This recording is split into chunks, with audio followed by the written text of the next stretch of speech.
কক্সবাজারে মুদি দোকানের ছেলে মিনহাজের রাজকীয় চলাফেরা, প্রতি রাতেই ওড়ান লাখ টাকা, চলেন কোটি টাকার গাড়িতে, নেপথ্যে ইয়াবা কারবার। বিস্তারিত দেখুন কক্সবাজার থেকে খান মাইনুদ্দিনের পাঠানো 3 পর্বের ধারাবাহিক অনুসন্ধানী প্রতিবেদনের প্রথম পর্বে। সম্প্রতি কক্সবাজারে মিনহাজ নামে এক তরুণের রাজকীয় জীবনযাপন নিয়ে বেশ আলোচনা সমালোচনার সৃষ্টি হয়েছে। এই তরুণ স্থানীয়ভাবে পরিচিত মিনাইয়া নামে।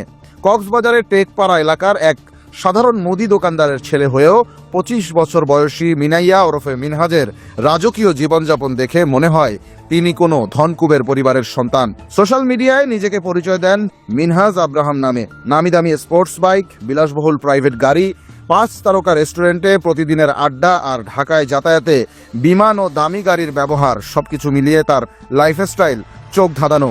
অথচ এই মিনহাজের নেই কোনো বৈধ পেশা, নেই বৈধ আয়ের কোনো ধরনের উৎস। মিনহাজের এই অস্বাভাবিক বিলাসী জীবনের রহস্য খুঁজতেই মাঠে নামে অগ্রযাত্রার অনুসন্ধানী টিম।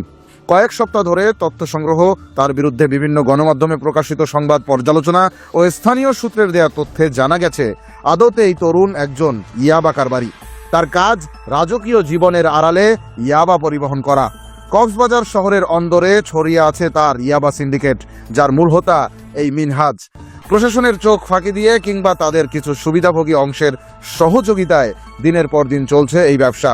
যদিও মিনহাজের নামে কোনো মামলা বা প্রকাশ্য অভিযোগ নেই, তবে সূত্রের তথ্য বলছে মাদক বিরোধী অভিযানের সময় একাধিকবার আত্মগোপনে চলে গেছেন দেশের বিভিন্ন জেলায়।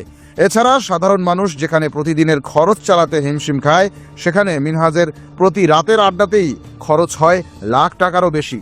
শহরের অভিজাত রেস্টুরেন্ট ও ক্যাফেগুলোতে প্রতিনিয়ত বসে তার গ্যাং।